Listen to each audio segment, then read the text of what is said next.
तो संत शरीर नहीं छोड़ते केवल भौतिक दृष्टि से।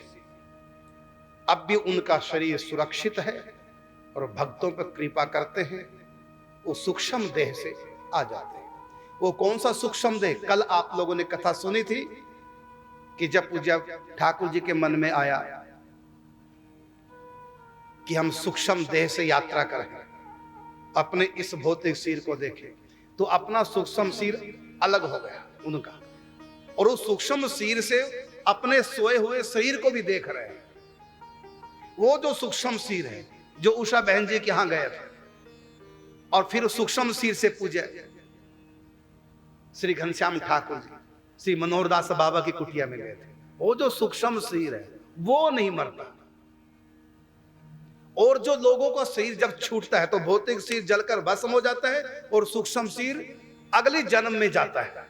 गधा कुत्ता सूर जो मर्जी बने, या देवता बने या शेर बने या मनुष्य बने, स्त्री बने पुरुष बने, मक्खी मच्छर कटमल बने या वृक्ष बने, कुछ ही बने, वो सूक्ष्म शरीर मरता नहीं, वो साथ में जाता है, जन्म लेता है।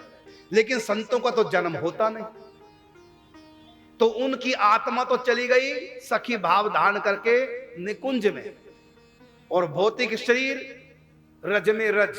अब रह गया वो सूक्ष्म शरीर। सूक्ष्म शरीर उनका सुरक्षित रहता कब तक? जब तक प्राकृतिक प्रलय ना आए।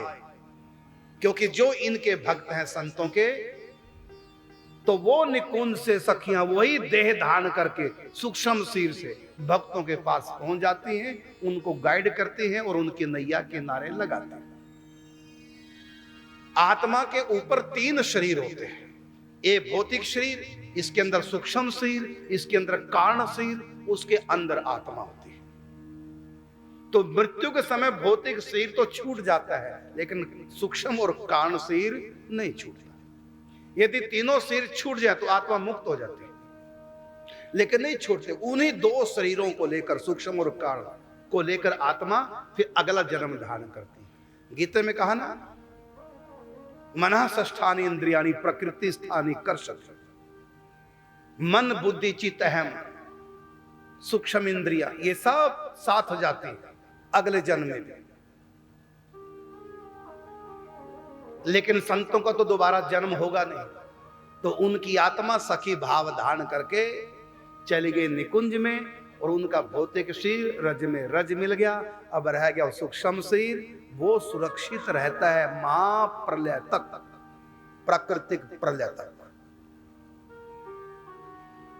इसलिए संत जाते नहीं भक्तों के लिए। यदि किसी की श्रद्धा पूर्ण है और आवश्यकता है, वही निकुंज से सखी उसी सूक्ष्म देह को, जिसको कभी छोड़ करके निकुंज में गए, उसी शरीर में आकर के और फिर भक्तों को दर्शन दे जाते।